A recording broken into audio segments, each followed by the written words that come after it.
de ser divulgada aqui algumas informações que, no meu entendimento, eu acho que vocês também vão pensar da mesma forma após ter acesso às informações, que são as piores notícias possíveis para o Lula da Silva e para o ministro do STF, Alexandre de Moraes.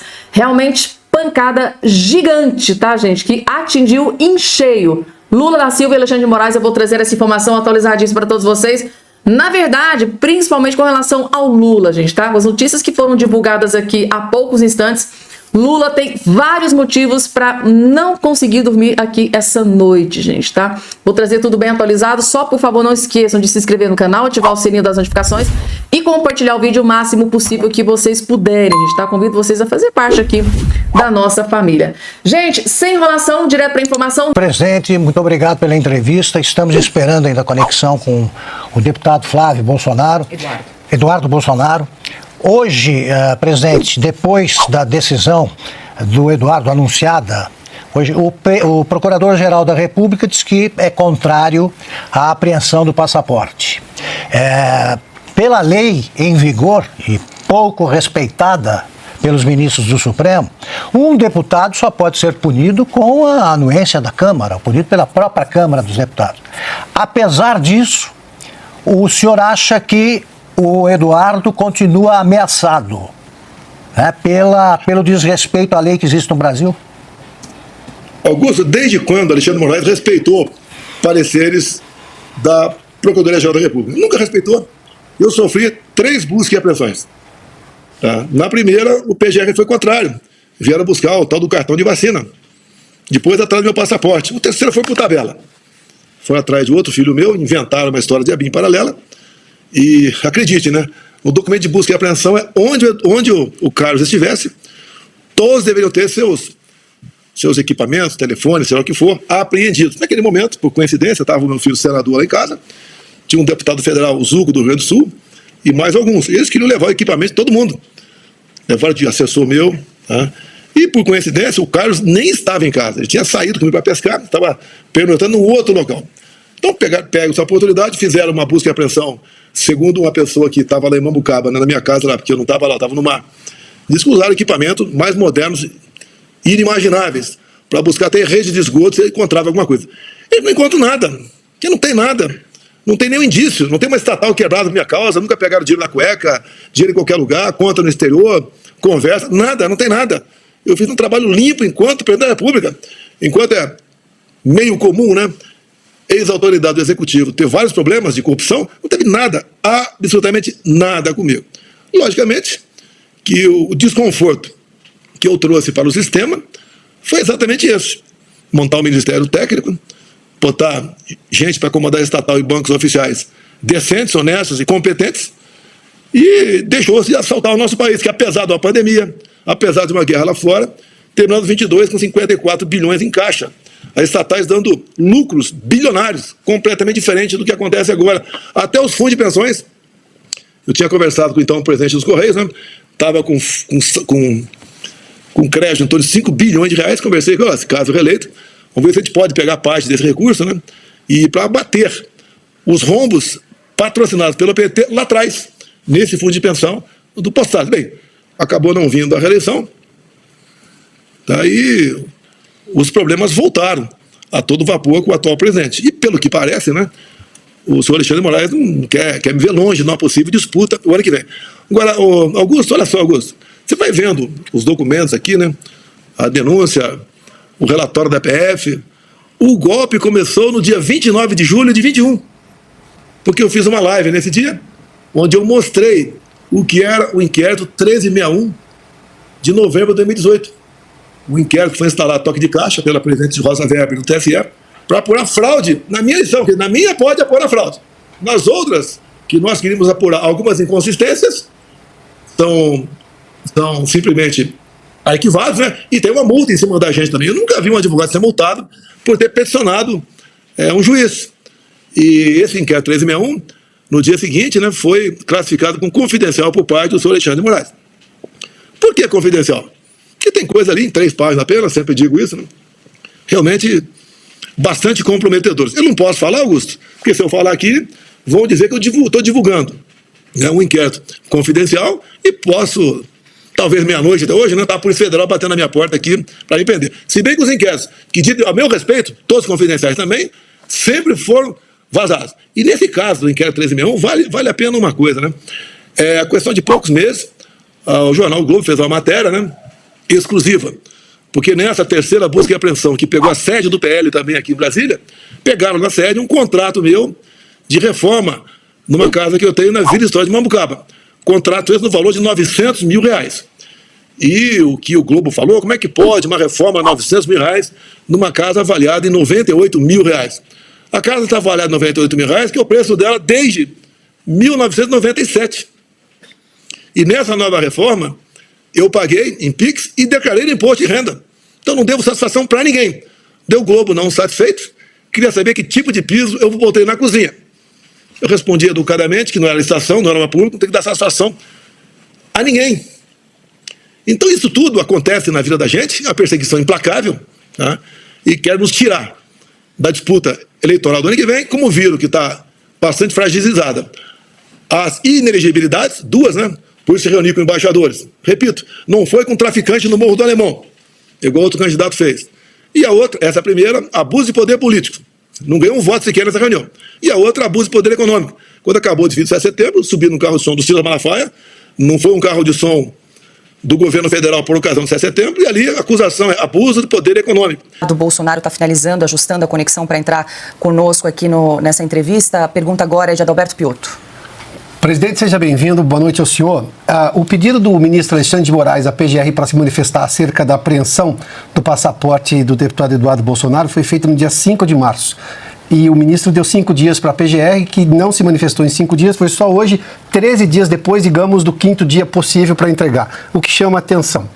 O deputado manifestou-se um pouco antes da PGR divulgar a sua posição acerca desse assunto. Mas o meu questionamento objetivo, até porque isso demonstra o quanto nós temos insegurança jurídica e nada parece caminhar conforme a lei nesse momento no país, o senhor vai decidir, ou já está decidido, quem então vai assumir a presidência da Comissão de Assuntos Exteriores da Câmara, que ficaria com o deputado Eduardo Bolsonaro, com essa licença agora, algum outro deputado do PL, o PL tem essa prerrogativa de indicar, o senhor vai indicar esse nome, o senhor vai interferir nessa decisão, ou a bancada do PL é quem vai decidir?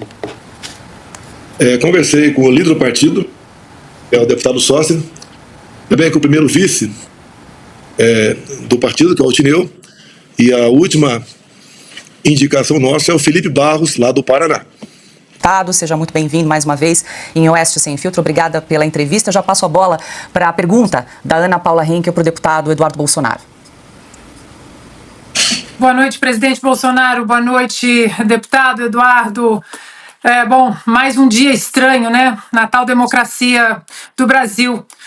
Deputado, eu queria colocar na tela uma notícia da PGR, né? Logo que a notícia que o seu passaporte poderia ser apreendido, o Gonê decide descumprir prazo sobre passaporte de Eduardo Bolsonaro. Essa é uma notícia do dia 11.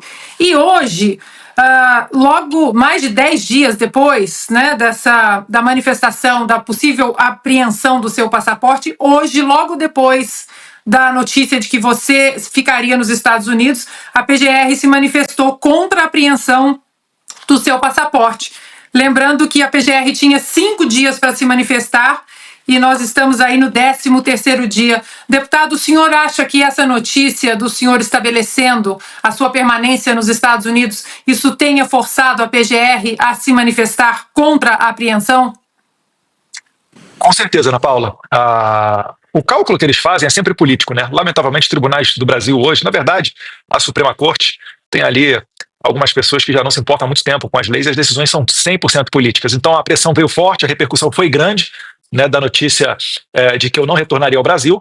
Então, para aliviar essa pressão, o Procurador-Geral resolveu despachar, logo hoje, né? Antes ele estava falando que não havia urgência, então hoje surgiu uma urgência dele despachar. Só que isso daí, Ana Paula, acaba sendo um tiro pela culatra, porque não me deixa tranquilo para retornar ao Brasil. Vale lembrar aqui que antes do Felipe Martins ser solto, em 2 oportunidades o PGR havia pedido a soltura do Felipe Martins e o Alexandre de Moraes não se importou. A PGR havia pedido a soltura do Clezão e Alexandre de Moraes não soltou, acabou matando o Clezão dentro do presídio. E eu poderia citar vários outros casos, né? O próprio presidente Jair Bolsonaro um mandado de busca e apreensão que foi cumprido em uma de suas residências, e em maio de 2024 também contou com parecer contrário da PGR, mas ainda assim Alexandre de Moraes, que acreditem, é o juiz desse caso todo, né, decidiu ser o investigador e mandar a Polícia Federal na casa do presidente Bolsonaro.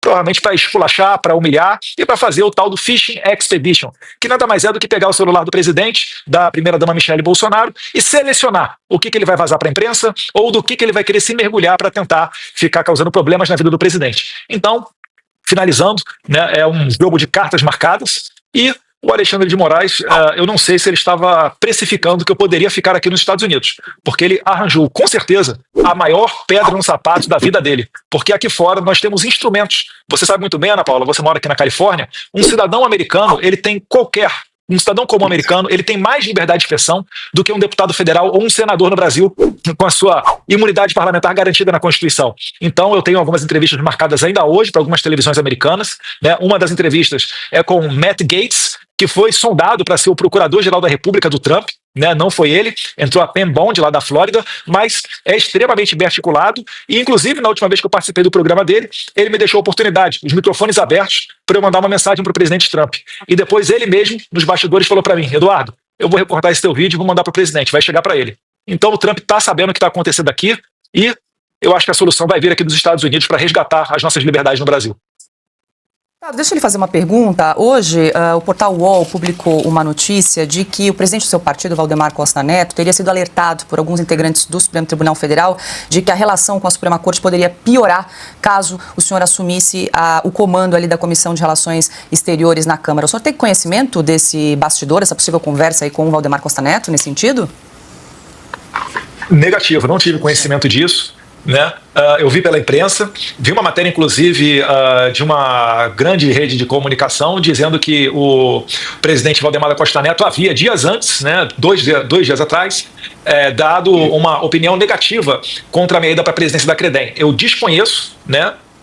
Nem de bastidor isso chegou ao meu ouvido. Eu sempre tive total apoio do meu partido para seguir adiante na presidência da Comissão de Relações Exteriores. Inclusive, no vídeo que eu fiz anunciando a minha decisão de ficar aqui nos Estados Unidos, eu agradeci ao meu líder, Sócrates Cavalcante, porque ele me deixou muito confortável para que, sendo a nossa decisão retornar ao Brasil, de que eu presidiria a Comissão de Relações Exteriores e Defesa Nacional. Então, não passa de boato essa parte. Tchancli, Silvio Navarro também nessa entrevista. Diga, Silvio. Presidente, boa noite, deputado. Vou fazer uma pergunta mencionando a fala do presidente Bolsonaro na manifestação de domingo, que pode ser estendida inclusive ao deputado, porque trata da Câmara dos Deputados. O presidente fez menção ao Gilberto Kassab e um apoio do Gilberto Kassab, diz que as coisas estão apaziguadas e notícias circulam que já há número suficiente para aprovar a anistia na Câmara dos Deputados, com, inclusive, votos do partido do PSD, presidente e deputado.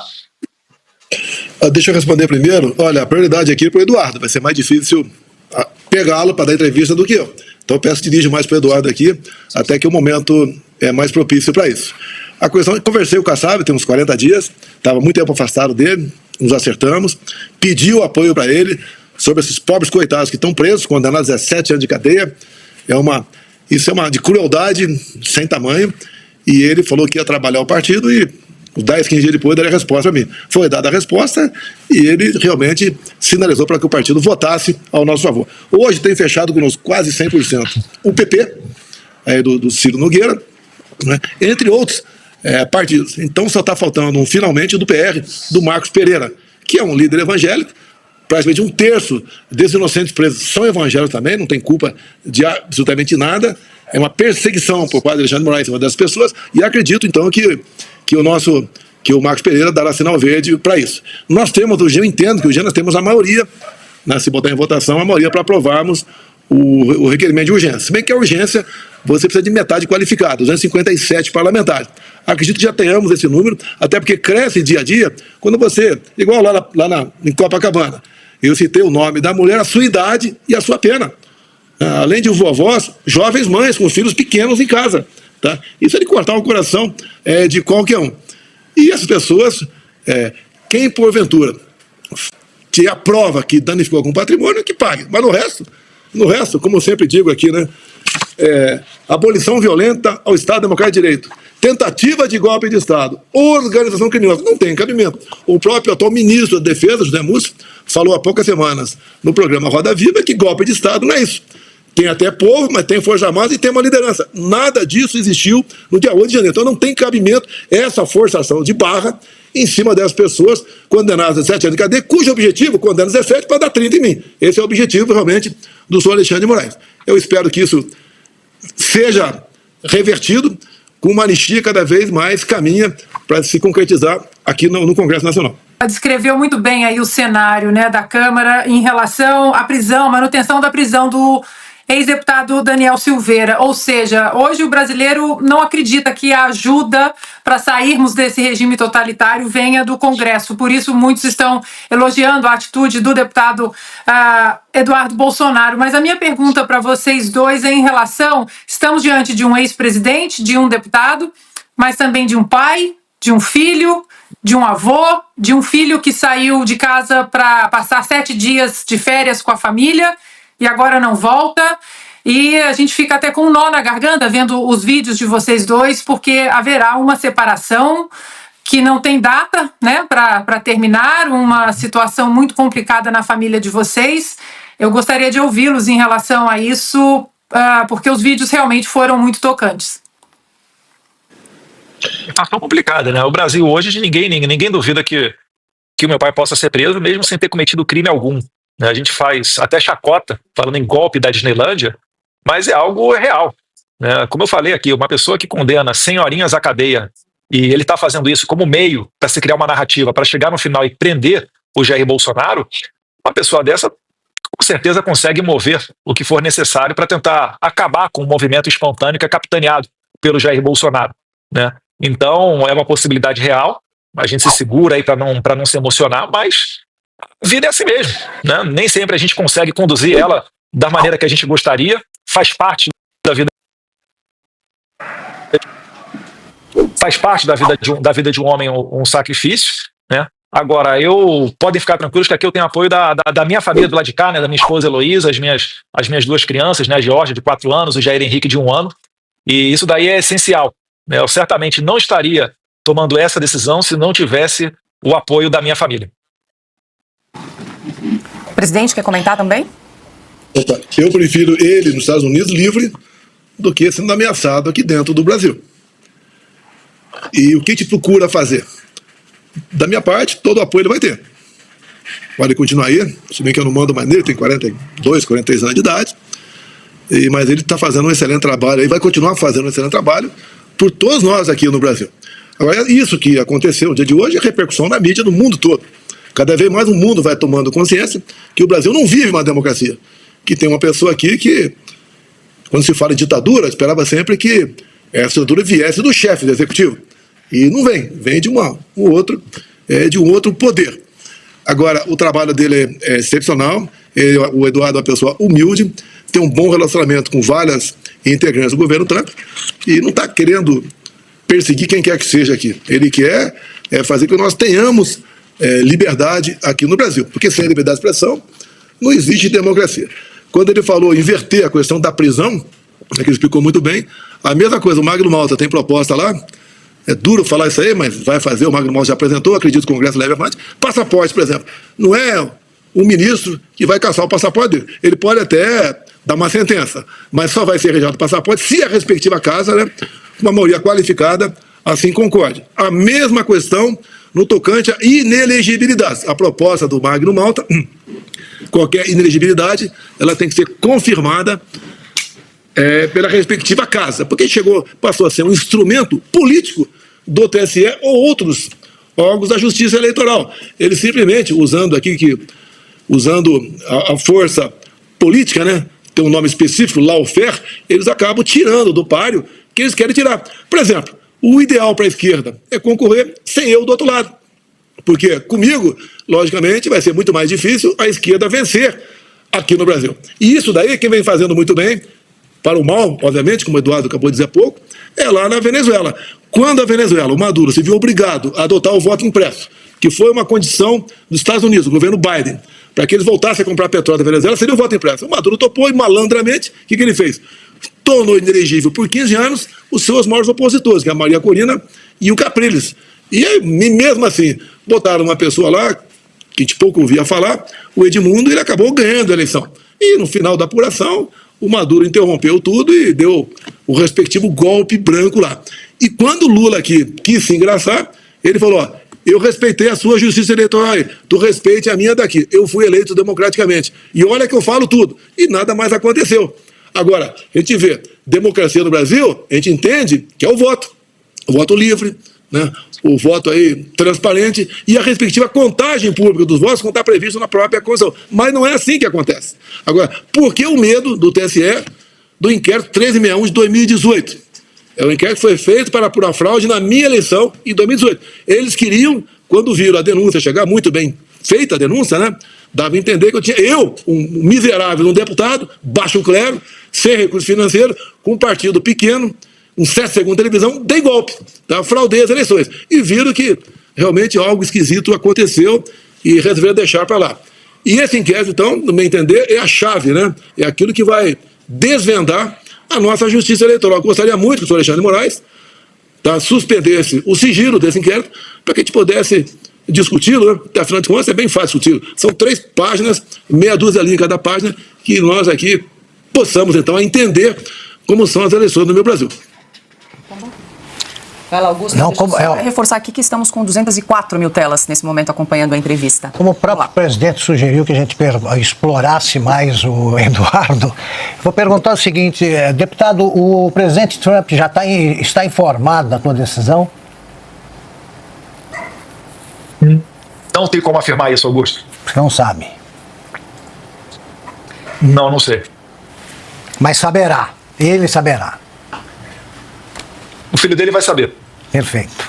Deixa eu aproveitar e perguntar aqui para o presidente, porque programa ao vivo assim, a gente vai acompanhando as notícias. Acabou de sair aqui, presidente, que o líder do PT na Câmara, o Lindbergh Farias, e também o deputado Rogério Correia, do PT, pediram hoje ao Supremo para proibir o senhor de sair de Brasília e também pedindo que o senhor impedir que o senhor se aproxime de embaixadas de outros países também em Brasília. Queria que o senhor comentasse esse pedido do PT que saiu agora há pouco, na sequência do anúncio do deputado Eduardo Bolsonaro de permanecer nos Estados Unidos. Vão pedir tornozeleira eletrônica também? Já pediram? Qual crime eu cometi?